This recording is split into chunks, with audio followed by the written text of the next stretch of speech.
So I'm the founder of Nourishing Food Marketing, and we help brands take flight and scale. I've got the big food experience that I've worked at Clorox, working on really Americana food brands like Hidden Valley Ranch and Kingsford Charcoal, brands that are almost $1 billion, have been around for 100 years, and probably the opposite side of the spectrum of everyone on this call. But what I am able to do is take the best practices, the questions, the benchmarks, the tactics from big food. And what I've been doing for the past, 10 plus years is applying that to small startups, to new and emerging brands. I love working with new and emerging brands because y'all have the most interesting questions and problems. And that usually means that it's really fun to work on. So these are just a few of the brands that I've worked with over the years. Everyone from, trying to help a brand scale with Petit Pas, and from natural to conventional when they were moving from the Whole Foods of the world to the Walmarts of the world. Everyone from Moonshot, who I helped start from scratch. They were an idea in the world, and now they're the US's first climate-friendly snack brand. And everyone from, Kingsford Charcoal, which has been around for over 100 years and is an iconic product in a lot of households in the US and a market share leader. So that's a short background of why I'm here and why I'm talking to you. Today, I'm going to talk about how to move your products off shelf. And I'm going to talk about it in two ways. The first is 5 lessons I've learned throughout the years that have helped me think about how to move products off shelf.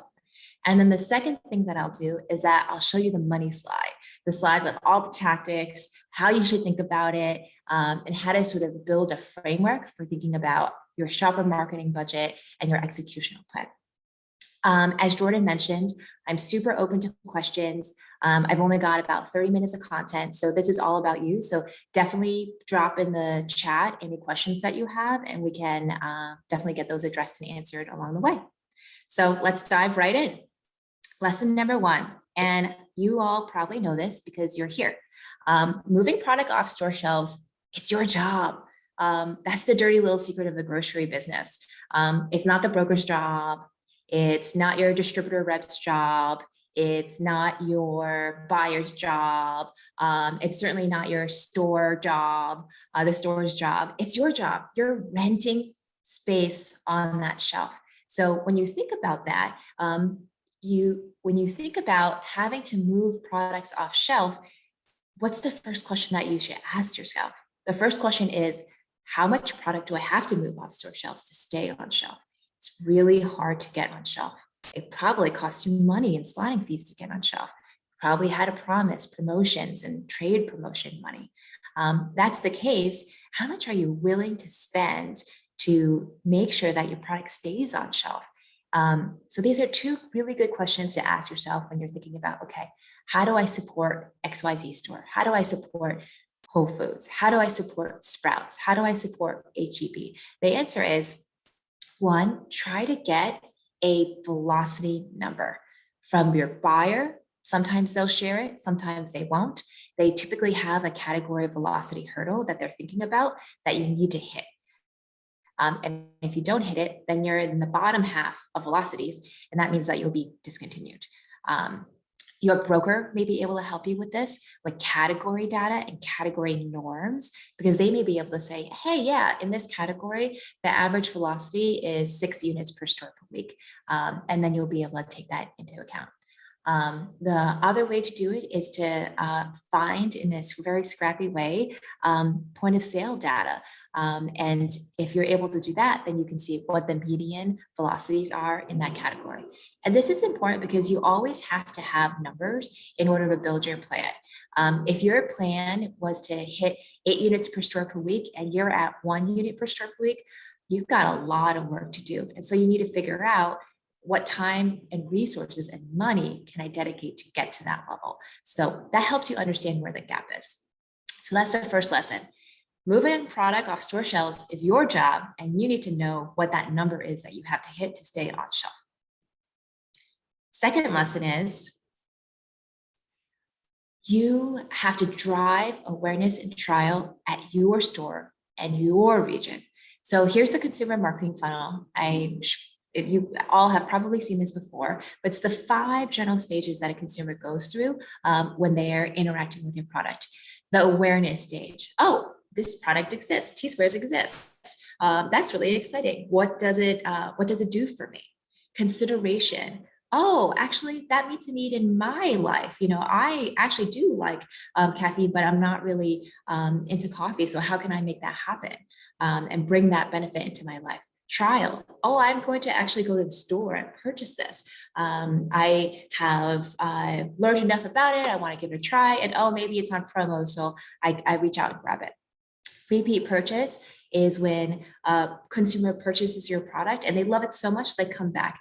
If you don't have that, then there's not much of a business. But we're talking now about awareness and trial. And brand advocate is the last stage. It's when someone loves you so much they talk about you on social media. It's those people who are telling people in the store, hey, have you tried this product? It's those people who are dropping in their family chat, hey, I just tried this product and it's amazing.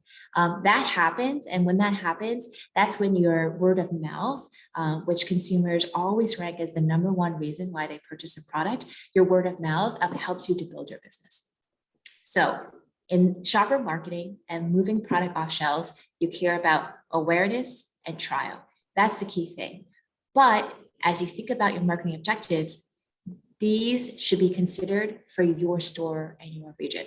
So I've had folks come to me and say, I just had someone email me and said that I can buy a billboard in Times Square for $5,000. Well, does that build awareness? Yes. Is that your region? Maybe you want to get into Midtown New York, but if you don't, then it's not a good buy for you. So as you think about what you're trying to do to drive velocities at your store, evaluate them of whether they drive awareness and drive trial, and whether they do so at your store or region. We live in this really, really, really personalized world right now. Like your news feed is personalized. What you see on Instagram or TikTok is personalized. What you see even in the stores that you go to is personalized. Assortment has really diversified.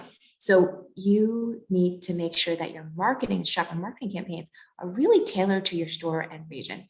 And I'll talk a little bit more about that later. Christy, one thing I want to ask you, I see a lot of brands seeing this marketing funnel and thinking, I need to put all of my money first into awareness before putting it into anything else, right? Because it's the top, it's the first thing consumers do, but is it the first place that you need to invest your money in and determining like processes and things like that?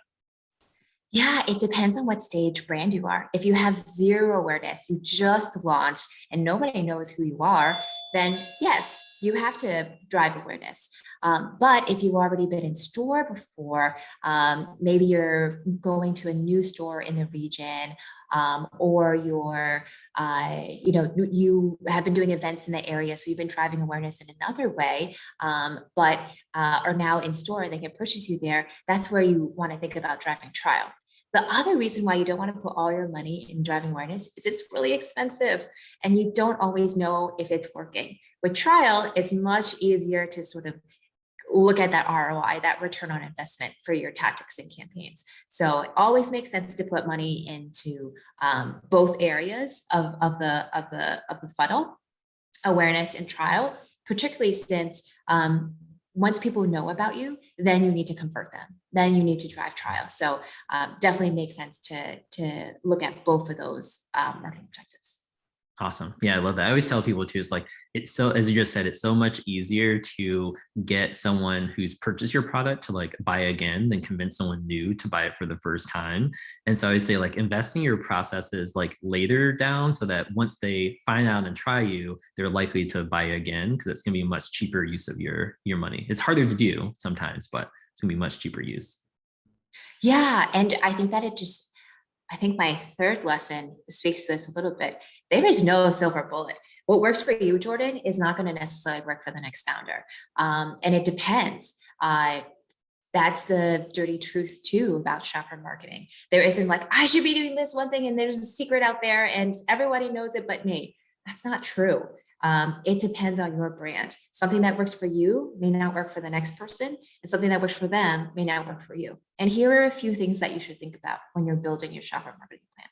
One, what's your marketing objective? Do you have a brand new category product that you need to educate consumers on? Then you need to do a lot more awareness. You need to tell them what your product is and what the benefit is, versus trial, because people won't buy something they don't understand. Or maybe you're trying to get consumers to switch from another brand to your brand.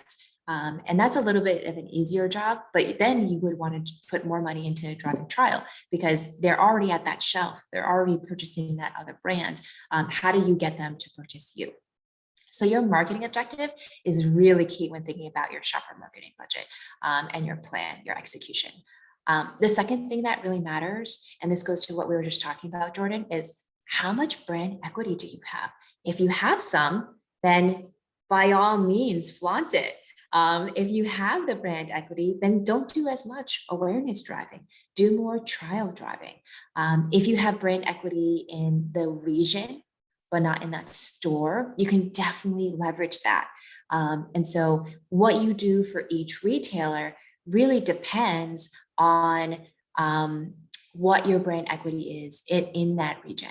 Christie, what does brand equity look like for brands practically? Yeah, brand equity means that someone can walk by a shelf and be like, oh, I know who they are and what they stand for. And I'm really glad you asked this question, Jordan, because brand equity isn't just consumers knowing who they are, it's also you as a brand knowing who you are. And I find that there's often, founders running around like crazy. They wear a dozen different hats, but they may not be able to say in 10 words what their mission is. They may not be able to say in 10 words what they believe. They may not be able to say what their primary benefit is. They may have a 5-minute elevator speech, but they may not have a 30-second elevator speech. So if you don't know who you are, your consumers won't know who you are. That's what brand equity is. You know what your primary benefit is. You know the benefit that you're bringing them that nobody else does. And that's what you should be talking about. All these other things, gluten-free, non-GMO, all these other claims, they're important, but they're not the reason why someone is buying you. They may be secondary reasons, but they're not why someone is picking your product off the shelf and putting it in their cart. So that's what brand equity is. Do people understand who you are, what you stand for, why you're special, what your benefit is? The third thing to think about when you're thinking about your shopper marketing plan is what's the category that you're in. So things are really different in bars than they are in ready to drink beverages than they are in crackers.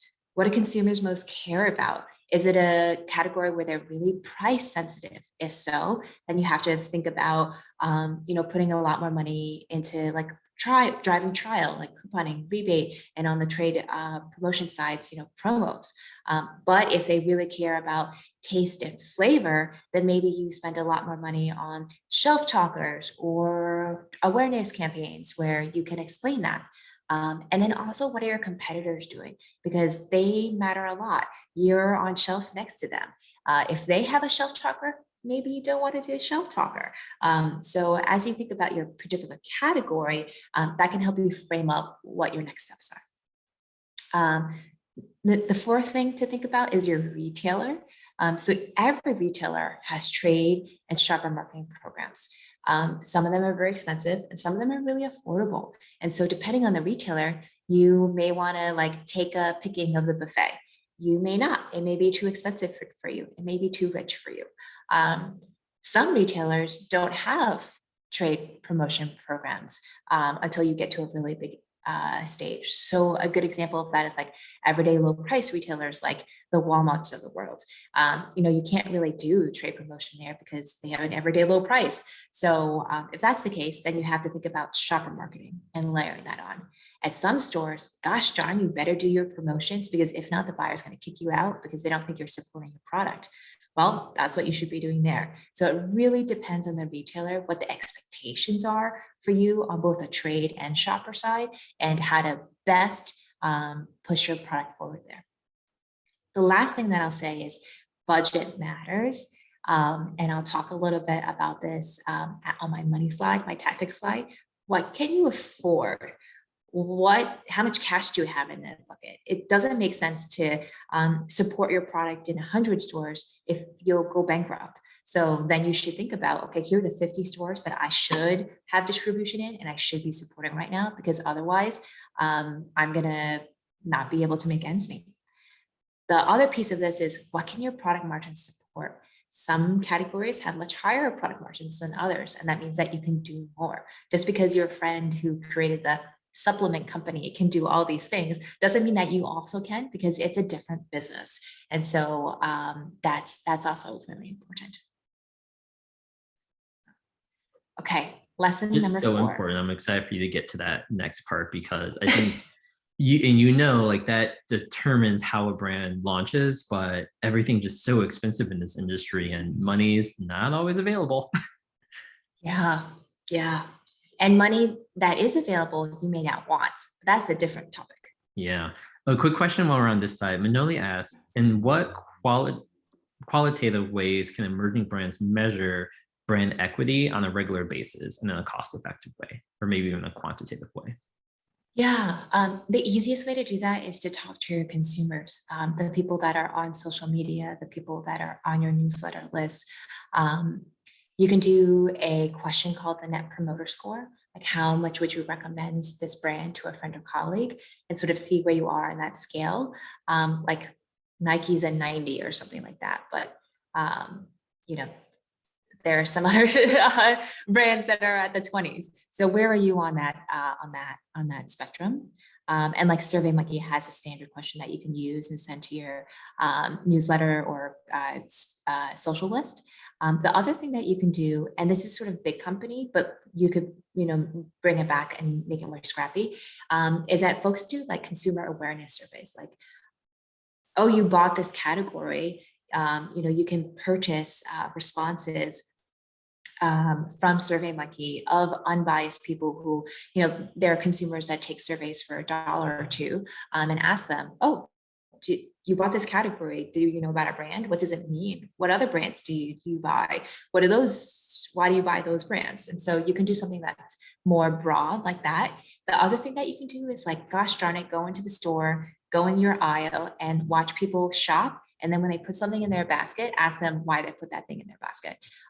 It's like super scrappy, not very quantitative, but those qualitative feedback is really important. And now that we're not doing demos as much, it's harder to get that direct line of feedback from consumers. So I definitely recommend like really getting out there and like talking to people. No, that's awesome. I just also posted a link in the chat on an article we put out on how to measure your product market fit, and essentially walks through some questions, the questions to ask to determine if people would recommend you to others, why, and if not, why not, and kind of determine on that level, if what your brand equity kind of is. And then another private question in the chat that says, it kind of relates to category and differentiation from competitors. Our competitors use green colors, green leaves, and package in plastic bottles. We have no colorful graphics, just black and white, and a minimalist box that is made of compostable paper. Any thoughts on this as far as, is it good that we are so different from the competition and the category is cleaning products, dish soap, or should it align more with category standards? You want to stand out on shelf, whatever that means. So definitely don't want to be like your competitors, because consumers, they shop in 4 to 6 seconds. Like when my partner asked me to pick something up at the grocery store, he's like, oh yeah, get the blue bottle. Like he doesn't know what the brand is. That's not, like he's not living and breathing your brand like you and I are. He just wants the thing that he likes. And so you want to build something, a package that is super differentiated, that if someone said to them, oh yeah, get that blue bag, they know exactly what you're talking about. And I have a really good example of this. As I mentioned, I worked on Kingsford Charcoal, 100-year-old brand, 80% market share, almost $1 billion. When you ask consumers what charcoal they buy, they say, I buy the blue bag.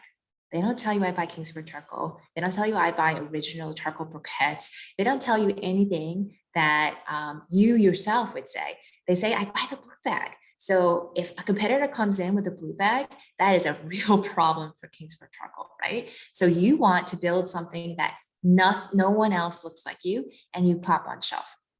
That's the key with your packaging.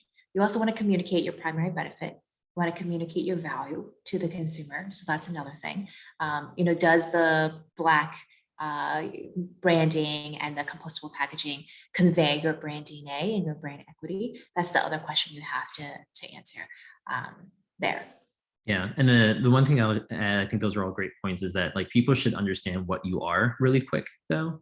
When we launched T Squares, right, our positioning on shelf originally was a tea infused energy snack, and 0 people ever walked into the store looking for a tea infused energy snack, right? They're looking for a protein bar or an energy bar, but people would see the packaging and walk by because they had no idea what it was. So people have to understand that like this is a dish soap first and foremost, most likely. But then, like Christie said, like, yeah, if your packaging stands out where someone is memorable and they'll recognize it, then that's a plus. But people should like get it in that first 2 seconds what it is. For sure. Awesome. Okay, lesson number 4, and this is a hard lesson, and there's no getting around it. Lesson 4 is launching a food brand isn't cheap. It isn't. It costs a lot of money. It stinks. That's the business. But if you have a new brand and product, you should be setting aside 5 to 20% of your wholesale sales for marketing on top of trade promotions for years 1 and 2. Because if you don't, and your product isn't moving off shelf, then you lose that shelf space. And I know you worked really hard to get that shelf space, and you probably paid some good money for it too. So this is another investment in order to make sure your product stays on shelf and keeps moving. Distribution is the biggest driver of sales. So you need to hold on to that distribution, and you need to say no to distribution that's too costly. You can't pay for this amount. You can't pay for the shopper marketing budget to hold on to. So knowing where to launch in and how to support it will help you be really successful. Christie, how much do you see brands like in a dollar amount kind of investing in like trade spend starting out, or even those kind of initial marketing efforts? So trade spend is usually in a totally different line item. It's in like COGS, usually cost of goods sold. And it depends on your category. For example, if you're in the chip category, I've heard it's up to 25% of your wholesale price. But if you're in other categories, it could be anywhere from like 10 to 15 or 20% of your wholesale price. So it depends on the category that you're in. And this is something, that budget is something that your broker or your salesperson or your should be able to give you guidance on, because that's a category norm. Awesome. And then do you expect any like brands to make money during those first 1 or 2 years, or do you kind of expect it to like that's all just like building your brand equity in trial? No, yeah, I don't think that your goal in the first 1 or 2 years, personally, I don't think it should be to make money. What you should be trying to do is build the story of how your brand will succeed on shelf at the stores that you're in. And then after years 1 and 2, you'll probably raise money in order to continue expanding into more stores, because supporting stores is expensive. And you have that story of how your brand succeeds on shelf to go to other retailers. And that will help you get in, and it will be less expensive, right? If a retailer is like, wow, that brand is super successful, I want to bring them in, I'm not going to charge you as much in slotting fees. Like all this stuff is a little flexible, a little negotiable. So you want to make sure you have a good story going into that conversation with the buyer. The other thing that I'll say is like, as you grow, as all the founders on this call have probably realized, it takes money to make product, and then you ship it off, and then Unify doesn't pay you for 90 days, right? So that's why you have to raise money. It's not that your product isn't profitable. It's not that you're not building a great business. It's that there's a cash cycle in grocery CPG brands that is really tough to overcome by yourself, because you paid for it, probably 6 months ago, because you had to buy the supplies, you had to buy the ingredients to make your product, then you have to pay the co-packer, and then you have to pay for the shipping for it to go to the warehouse and then to the Unify. There's a really big cash gap from a timing perspective. And as any small business owner will tell you, cash is king. And of course, that timing is really important. So true. Okay, my fifth lesson is a big lesson. My fifth lesson is marketing fundamentals are king. It doesn't matter how much you spend on shopper marketing if you don't have these right. First, you need to have more than one SKU, and they need to be the right flavors. This is called assortment. If you don't have more than one SKU, how am I going to find you on shelf? I don't even know. Like, there's like always like so many options on shelf. How is a consumer going to find you if you don't have more than one product? You can probably see that like everyone, they call it a brand block, all these chocolate brands, there's lots of them so that you can actually find them. If there's one product, you wouldn't be able to find it in the whole mess of everything else. The second thing is they need to be the right flavors. Typical rule of thumb is launch with 3 flavors. One is your lead flavor, of course, but then you have 2 flavors that are incremental to that.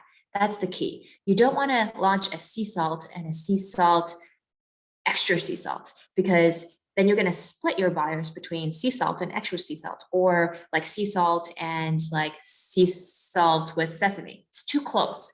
You want things that are far enough apart that consumer A is always a sea salt buyer, but consumer B is like, oh gosh, I really like this everything bagel seasoning.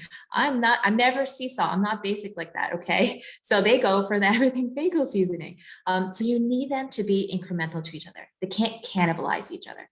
I can't tell you how important this is. If you have 2 products on shelf that are too close to each other, both of their velocities are going to suffer because consumers, you're splitting your consumer purchasing, your purchasing behavior.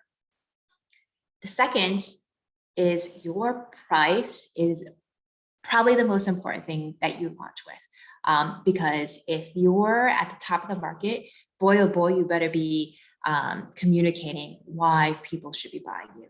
You need that strong consumer value. And a really good way to think about consumer value is it's price over benefit. If you're charging more, you better be giving more benefit, and you better be communicating that benefit so that folks understand it on shelf. If your product is too expensive, people won't even give you a try. That's the market that we live in. Even though your product tastes better, like you have a direct relationship with the farmer, even though you have a beautiful story, it doesn't matter. They have to pick you up in the first place in order to even know any of that. The third is that your packaging has to clearly communicate why you're better than everyone else from 6 foot away. You're looking at the landscape. You're looking at the Serengeti. The consumer has to sort of zero in and come closer to see yours. Yours has to stand out. So if you look at this chocolate aisle, what stands out to you? Something different for everyone, but here's what I'll say for me. These dark brands don't stand out for me. There's too many of them. They are recessive. They don't pop for me. For me, these white chocolate bars pop out right away for me. So going back to the question before about dish soap, make sure that it's easy to find your product, that you pop on shelf. I know, I've seen brands that have gone through packaging refreshes and seen double-digit velocity lifts in store at Whole Foods. So it works. Packaging matters, and you need to communicate. You need to catch attention at 6 feet. You need to draw people in at 3 feet, and you need to land the deal at 1 foot and tell them why you're better, why you're worth more. Chrissy, I love those tips. A couple questions have come up. So Manoli asked, what is your view on SKU and category creep? It seems to be a common approach that masks core offering weakness of your original product, but sometimes consumers give you permission. Any lessons?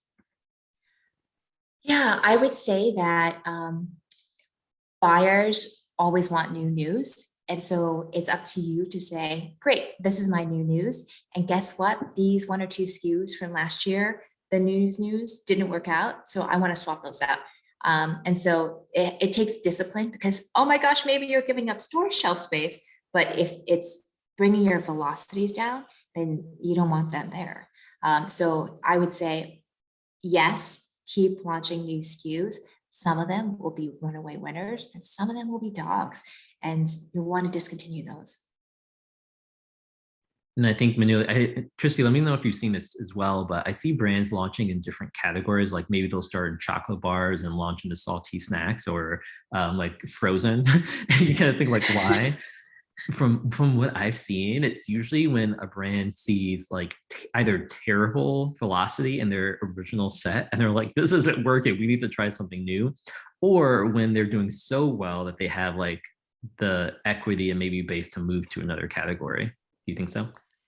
Yeah, I think there's also a third option, which is a lot of brands chew, like bite off more than they chew because they have this great mission and this great vision. But that can be really tough because when you move into new categories, as we know, different buyer, different category norms, you just have to learn a whole new landscape. And so that can be really hard.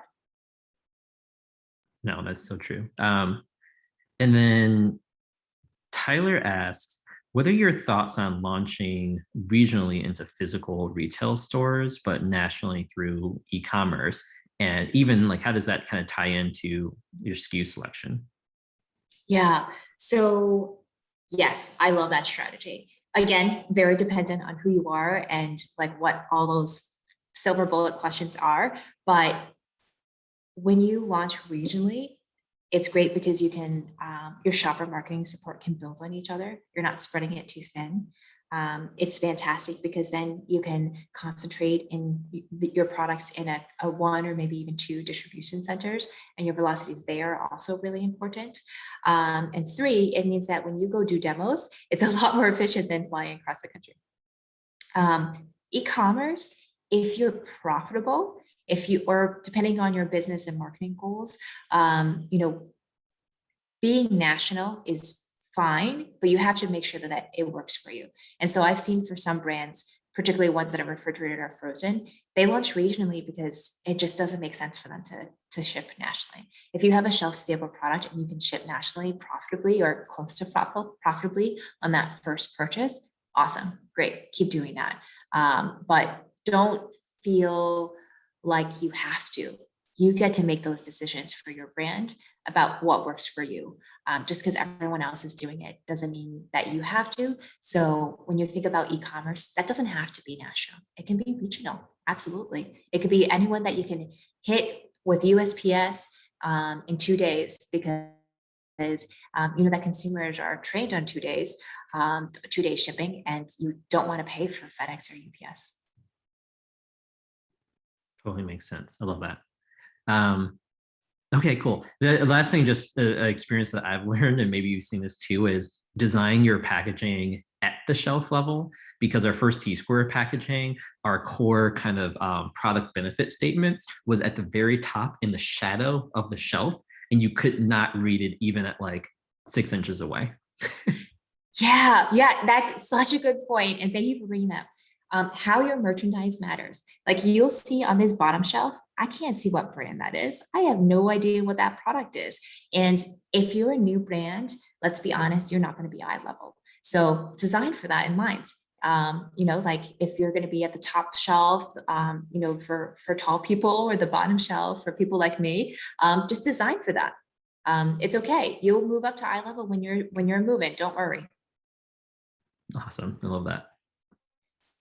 Okay, so those were my 5 lessons that I've learned. Now I'm going to show you the money slide. Are you ready? Okay, shopper marketing 101. I'm going to talk about this in stages because typically when you increase stores, that means that you have more money.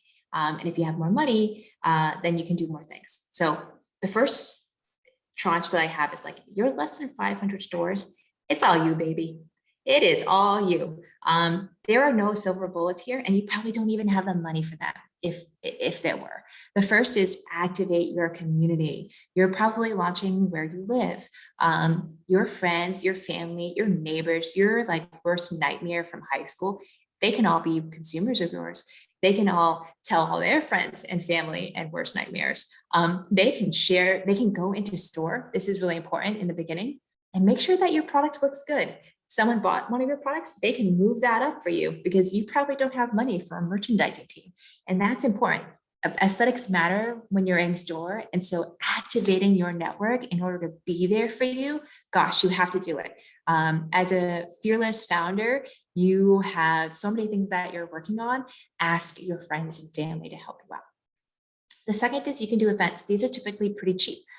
Maybe there's a, depending on what your product is, maybe there's a gluten-free festival, or there's a sustainability festival, or maybe there's just like a really fun concert that you can go do sampling at. Do those because they help you to increase awareness. They're helping you to drive awareness if you can do that pretty affordably. The third is your brand community. You should be activating. It should be activating it on a segmented basis. So yes, announce on social media that you've launched an XYZ store, but also segment your newsletter and say, hey, I know you live right next to this store I just launched in. By the way, I'm there and here's an ask for you. Can you please do me a favor? Can you please tell your friends? Can you please tell your family? Ask for those favors and be specific about it, because if you're emailing someone in Florida when you just launched in California, that doesn't feel like I want to do you a favor, right? But if I live in California and your store just launched, to be like, oh yeah, everyone has friend chats. Hey, this brand that I love, just launched, check it out. Fourth, influencer partnerships. These are typically pretty affordable too. You can do gifting. You can identify influencers who've posted and tag the stores that you're just launched in. There are also influencers that are specific to the retailers that you might be in. For example, you might know like at Whole Foods Hype or at Costco Buys. They're typically more expensive to work with, but it never hurts to reach out, because if you have a product that they love, everything's negotiable in the CPG world, as I mentioned before. Geo-targeted digital advertising. This is something that you can do at pretty low budgets. You can do it at, I don't know, $25 per store per month. And that actually helps to drive awareness. I've done this and seen in-store velocities rise 10 to 15%. Because if you have a product that people want, but they don't know that it's there, then you let them know that it's there. And lastly, always think about the retailer shopper programs. What is available to you? What can you afford? What will give you a good ROI? Demos, shelf talkers, sampling, rebates. A lot of people are doing sampling now with like their e-commerce orders, whether that's like Whole Foods is doing with their sort of like Amazon Whole Foods orders, like Els's is doing this new sampling box that they're sending out. There's a lot of retailers that are doing this right now because they recognize that demos for a long time weren't a thing. So what else could they do in order to get product to people's hands? Again, it depends what your product is, if you have a sample packet or not, that if it's affordable to do this. Another thing that's interesting to think about is rebates. There are scaled up versions that I'll talk about later, but you can also, in your digital advertising, offer rebates to folks who purchase your product in store. Rebates are a lot cheaper than coupons because you can handle them yourselves. You can have your virtual assistant process these, but you could do try us free. You could give them 100% rebate. You can do, we'll give you a 50% rebate when you send us your receipt. And it could be a way for really small brands with not that many stores in order to drive trial in a way that is affordable. The other thing that retailer shopper programs you may be able to take advantage of are like their social media networks. Some retailers are better at that than others, and some do that for free and some don't. So again, you have to find out with your retailer what is available and what you can take advantage of. Okay, I'll keep unveiling the curtain. Second is the 500 to 1,000 store level. Again, store level could be different for you based on what your brand is. Maybe you got into 500 Whole Foods right off the bat, and but you're still in the it's all you baby stage because you don't have the funding. This is all definitely a little bit flexible, but this is the now we're talking phase, because now you can actually afford and have programs available to you. Sometimes these programs, they won't even work with you if you don't have enough stores. So you can do sampling at scale.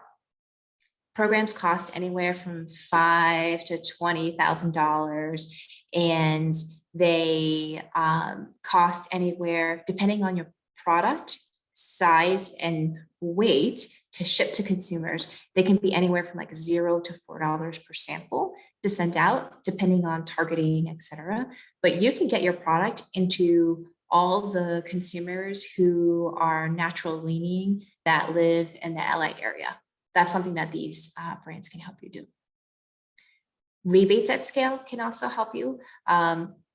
So a rebate is different from a coupon in that a rebate, you're having a direct interaction with the consumer in order to pay them back money, whereas a coupon is at store, the retailer is giving them that discount.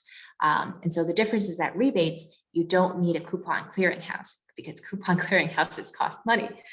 So with rebates, these programs cost between 5 to 10K. A couple of examples of people who do that are Ibotta. They're probably the biggest. They have Ibotta Go, which is a really great program, but it's $10,000 and you have to be in 500 of their stores that they service in order to do that program with them. So, you know, as you grow, you get access to more things. And CHOP is a rebate program that's pretty new, but they run the whole campaign for you. You do the digital marketing in order to get the news about your rebate out there, but then they run the receipt verification, the instructions, the customer service, so that you can actually give the money back to the consumer who purchased your product. The third thing that you can do at scale is shopper advertising. So there are companies that, for example, like millions of people in the country use a shopping list app, or they'll use a retailer app. And on those apps, you can advertise, and it means that they're really close to shopping. They're already thinking about planning their purchase. It's sort of like when you're on Amazon, people come there and they want to buy something. So when people are on the shopping list app, they're looking to buy things. And so if you advertise there, it's a little bit more directed. But these programs cost between 10 and 20K to start. So you need to have enough stores to make that make sense. You can also do couponing. I really don't suggest it for you if you're less than 500 stores because it costs at least $5,000 a month. So couponing costs are always the face value of the coupon plus a little rebate for the retailer in order to process that coupon. And there's that monthly fee that you have to pay coupon clearinghouses. And so even if you don't do that many coupons, you're spending at least $5,000 a year. And then there's that monthly fee you have to think about. So that's an option. Mandlik and Rhodes is probably the cheapest one out there. They mostly all do the same thing, but the bigger coupon clearing houses have more capabilities. And so in that case, you might want to work with one of them. Digital advertising. Digital advertising scales as you grow. As you grow budgets, Facebook, Google optimizes more and gives you better results. And so as you grow, expanding your digital advertising is a really great way to increase velocities in store. And this is also a time to tackle e-commerce. E-commerce is still in food, you probably know, like maybe 20%, maybe 10%. It was 10% pre-pandemic, and maybe we're now at 20% of food and grocery. And so what this means is that Instacart has their own advertising platform. You can use that. Walmart has their own advertising platform. You can advertise on that.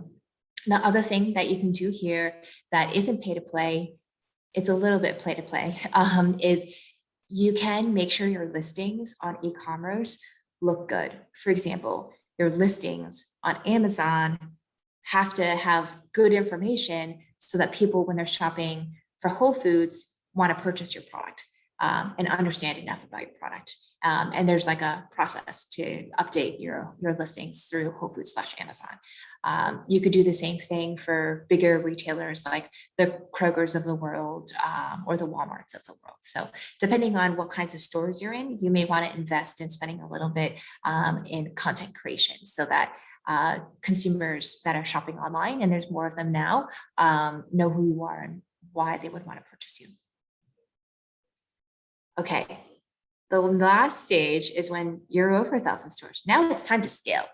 There aren't new different tactics that open up here, but when you have more money to that to add into these budgets, they cost a lot they're much more affordable. So your advertising costs go down, your couponing costs goes down. Even when you're doing influencer partnerships, you can do that at scale with a platform in order to, instead of spending $100 to $500 an influencer, now you can spend 50 to 100 because you're working with 50 or 100 of them. Rebates also happen at scale. If you work in the regular Ibotta program, which it has a minimum buy of like $30,000 to $50,000, it costs less for you. Retailer shopping programs, things that may have been too expensive for you to think about before, may now be in scope. So as you scale, you get more budget, and now you have to use your results from the previous stages in order to understand where you should double down. I like to say that marketing is a roulette game. For every brand, it's different. So you should make bets all across the board. You should try reds, you should try blacks, high numbers, low numbers, and then you should double down on what's working for you. If it's working for you, keep going for it because it's different from everybody else. Okay, that was the money slide. The last thing that I have for you is just, if you want more tips on how to grow your brand, these are a few ways to get in touch with me. You can sign up for my bi-weekly newsletter, Nourishing Bites. Content like this comes out every couple of weeks for you. You can check out my blog where I have a lot of content that helps you think about growing and taking flight with your new brands. And then my third is the most popular piece of content that I ever created. It's an 11-page definitive guide to creating a marketing strategy, which includes Shopper. So as you think about your overall marketing strategy and budgets, this can be a really good way to think about that because it's different for everyone. And here are the right questions for you to think about. Christie, thank you so much for this. There's so much valuable info in here. And I think especially all the info on the last slide is really great as brands start to frame their strategy and what to invest and where to invest in. So definitely appreciate you sharing everything here. It's amazing. We have about 10 minutes left. I'd love to open up to any questions from the audience about things that Christie mentioned or other questions that you have in general. If you have a question, just hop on video or turn off, unmute yourself, and you can hop on up and ask.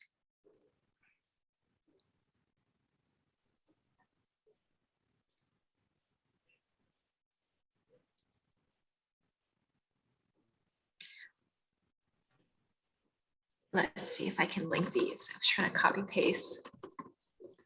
Hi, Christie. This is Ashley. I actually had one question for you. Such helpful information.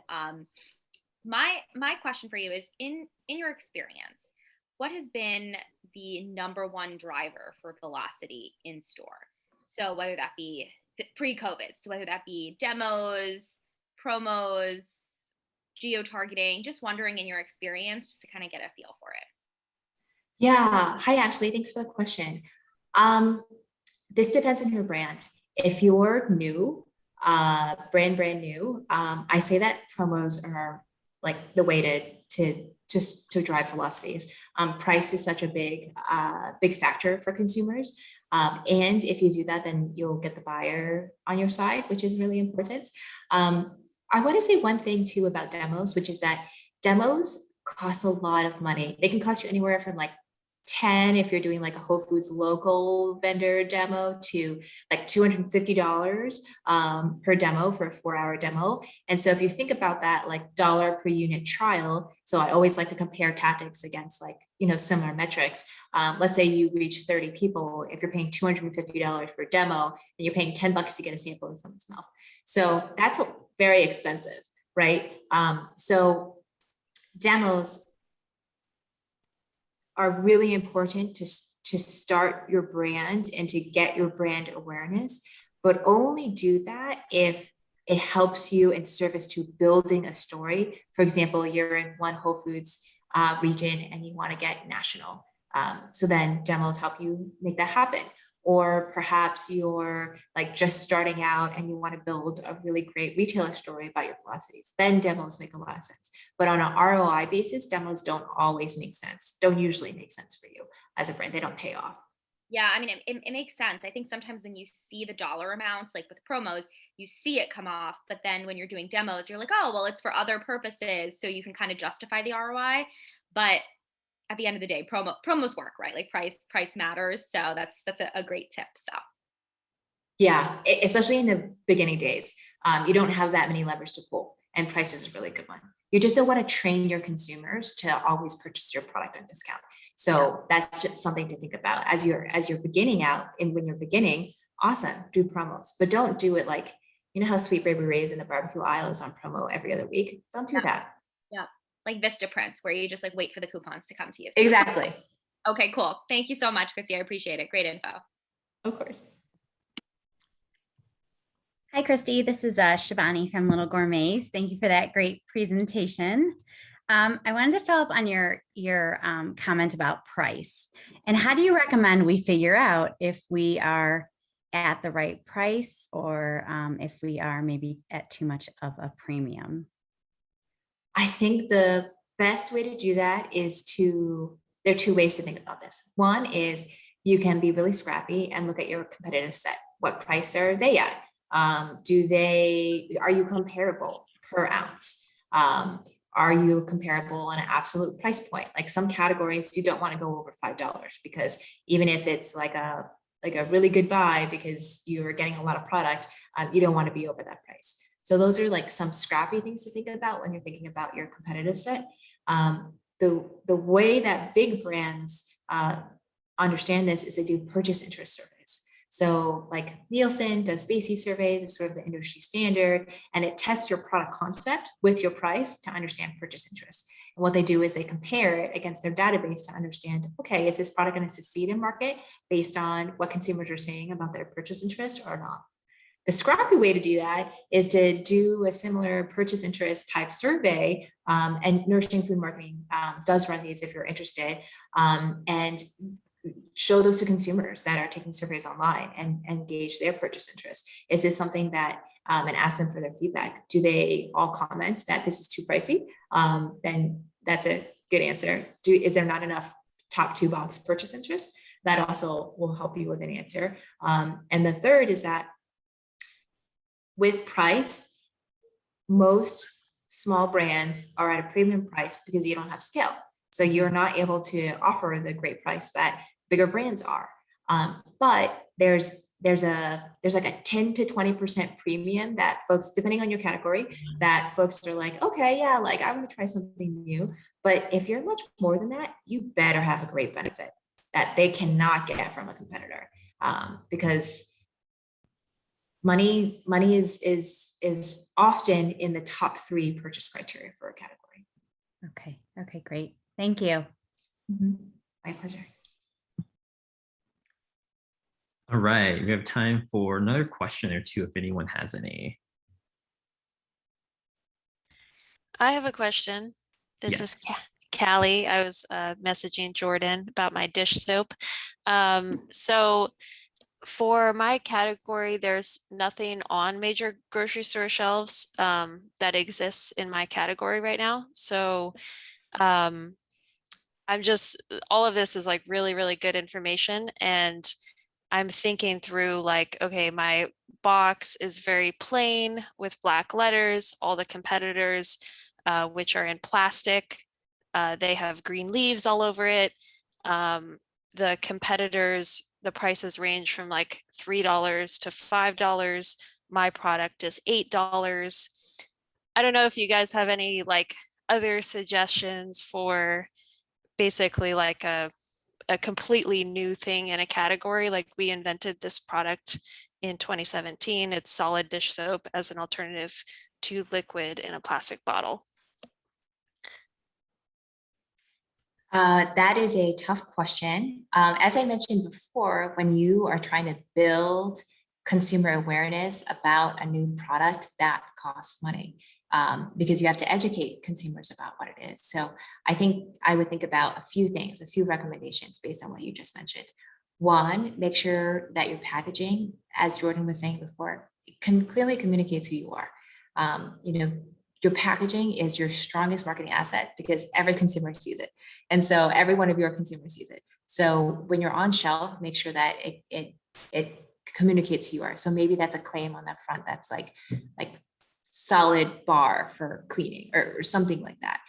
some way to like clearly announce who you are. I think being different from the category is great, but you need to also make sure that it's eye-catching and interesting so that people are like, whoa, this is really different. I want to pick it up and find out what it is. Not like, oh, that's interesting, I don't want to see it. Yeah, that's our current package right now. So it's our trademarked product is the dish block, which it does stand out, but you're making me like think like, I don't know, do I need to like put a picture of a bottle on it and be like, hey, this replaces a bottle? It is on the side, but not directly on the front. Yeah, I don't think you should put a bottle on it. I think you should lean into your difference. But I think that, I mean, from here it's hard to see, but my eye isn't caught by that. It's just white and black. So if you think about, there are some pretty like floral colors elsewhere, maybe you could do something different. Maybe you could do, you know, an Always, or was it Kotex that came into the feminine care aisle with their black packaging and everything else was like brightly colored. It stood out like that. That might be something you try. Whenever you do packaging design, you always want to compare it to the other products that are on shelf to understand, does this communicate who I am? And does this stand out on shelf? So those are some key things to think about. Yeah, one thing just in terms of shelf placement as well, right? You're next to the baking soda. And so it could lend people to compare you to a baking soda and say like, oh, this is just another brand of baking soda, and not really look into it more because in the box it's similar to the product next to you versus being a direct comparison to more of a full feature dish soap. And so just understanding what your comparables are on shelf, because then you'll resemble more of the baking soda than dish soap. Yeah, totally. Yeah. I mean, I think this is in Rainbow Grocery in San Francisco. And it's funny because the buyer obviously bought it and she knew exactly what it was. But when I called, because I had customers who wanted to buy it, none of the sales associates even knew it was there. So that's obviously a bad sign, but it's selling really well now. So like it is selling, but we're talking to bigger stores and I want to make sure it's going to keep selling. And I know that it's brand new to so many people.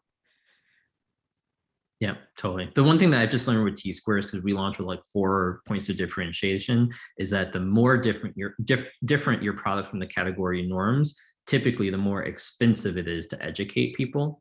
And so it's doable. Just keep that in mind as you're starting to like grow, that the education piece may become more expensive. Perfect. So Christie, thank you so much for joining us today. We're just at the top of the hour. This is amazing. For everyone listening in, we will send out a recording of the conversation later in the week. So look out for that so you can catch up on anything you missed. We'll also share the deck that Christie mentioned as well, so you can check out any of those elements that you missed as well. And then definitely check out Christie's Nourish Marketing and reach out to her if you have any questions. I know she's super happy to kind of help anyone through issues.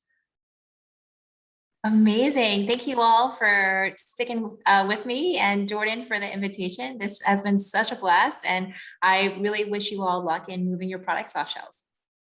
Perfect. Thanks so much, everyone. Have a great week.